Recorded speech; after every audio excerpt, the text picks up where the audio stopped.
Yo minasan, dalam bahasan video kali ini Mimin akan membahas tentang review anime Kimetsu no Yaiba season 2 episode 11 ataupun episode terakhir. Akhirnya setelah penantian panjang episodenya selesai juga guys.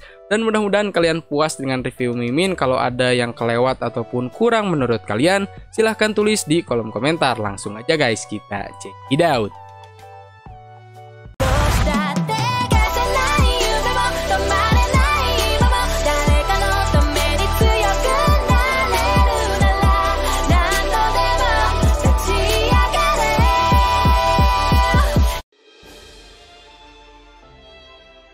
Setelah Gyutaro meledakkan tubuhnya sendiri dan menghancurkan seisi distrik hiburan, Nezuko mengatasi hal itu dengan Gekijutsu miliknya. Dengan begitu, semua orang dapat terselamatkan. Nezuko membangunkan Tanjiro yang pingsan pasca Gyutaro meledakkan dirinya. Tanjiro ini berusaha untuk mencari semua orang termasuk Zenitsu, Inosuke, serta Uzui Tengen guys. Tanjiro sudah tidak kuat lagi untuk berdiri, bahkan harus digendong oleh sang adik yaitu Nezuko. Di sini kita menemukan kalau Zenitsu berhasil selamat dalam pertarungan itu. Dirinya mengatakan, "Jangan khawatirkan diriku, tapi Inosuke lebih gawat karena detak jantungnya semakin melemah." Tanjiro kemudian bergegas untuk menemukan Inosuke dan akhirnya ketemu. Bingung caranya menyembuhkan Inosuke karena jantungnya ini semakin melemah saja. Sinar matahari juga masih lama, aduh gimana ya. Tiba-tiba Nezuko ini mengelurkan tangannya dan menyembuhkan Inosuke melalui Gekijutsu miliknya. Racun yang ada pada Inosuke perlahan menghilang dan akhirnya bisa sadar lagi. Hal yang sama dilakukan oleh Nezuko kepada Uzui Tengen untuk menyembuhkan racunnya dan bisa pulih seperti semula. Setelah semuanya pulih, Tanjiro berusaha untuk menemukan Gyutaro dan Daki, memastikan apakah mereka benar-benar sudah dikalahkan atau belum guys. Sebelum itu, Tanjiro ini mengambil sampel Gyutaro dan Daki untuk diteliti oleh Tamayo dalam upaya mengembalikan Nezuko seperti menjadi manusia lagi. Tanjiro berhasil menemukan Gyutaro dan Daki. Mereka berdua ini malah berdebat padahal udah mau jadi abu ataupun angus. "Kau tidak punya hubungan darah denganku lah, ataupun aku tidak mempunyai kakak sepertimu lah karena wajah kita ini berbeda." Tanjiro datang dan menghampiri mereka berdua mengatakan, "Kalian harus akrab satu sama lain karena udah nggak punya siapa-siapa lagi selain saudara sendiri."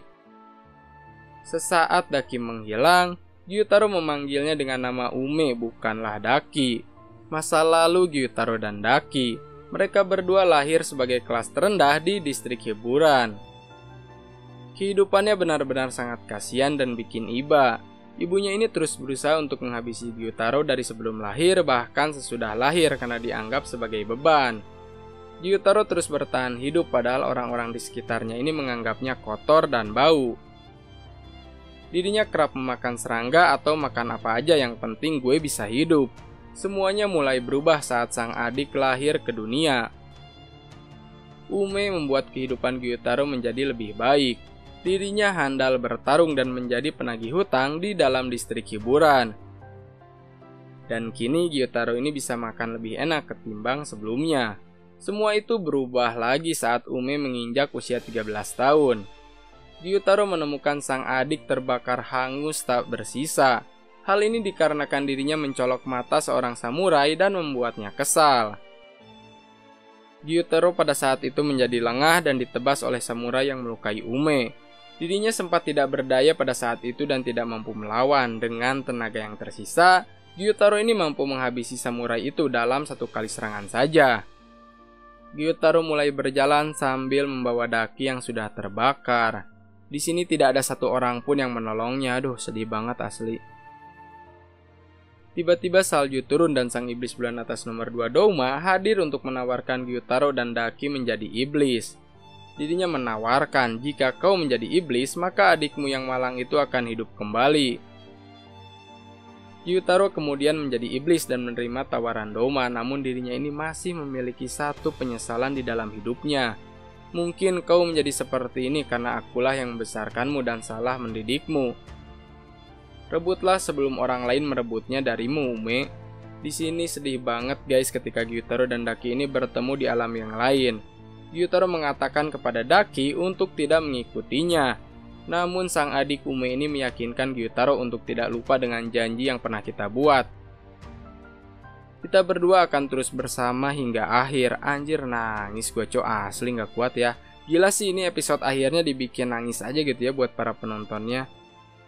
Keduanya pun menghilang dari alam dunia. Ini si Iguro datang-datang udah ngomporin aja. Udah mah telat, gak bantuin lagi kan. Iguro terkejut saat mendengar dari Uzui Tengen kalau Tanjiro dan buruh iblis yang lain masih bisa selamat dari pertarungan besar kali ini. Kagaya sangat bahagia saat mendengar kalau pembasmi iblis ini berhasil mengalahkan iblis bulan atas. Akhirnya ada pencapaian setelah penantian selama 100 tahun tidak pernah mengalahkan iblis bulan atas, dan akhirnya di sini sejarah mulai berubah. Di sini terungkap kalau Muzan adalah bagian dari keluarga Kagaya, dan itu kaget banget sih asli, banyak plot twist di episode kali ini.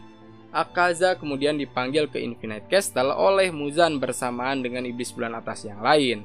Hal ini bukan lain dan bukan dikarenakan Gyutaro dan Daki yang sudah dikalahkan oleh pembasmi iblis. Well, mau nungguin animenya aja atau mau dari manga? Silahkan tulis di kolom komentar ya, supaya lebih yakin lagi nih Mimin mau ngebahas yang mana gitu kan. Oke, thank you.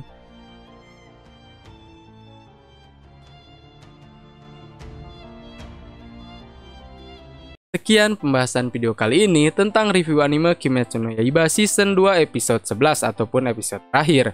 Semoga kalian suka dengan pembahasan ataupun tata cara yang sudah Mimin sampaikan.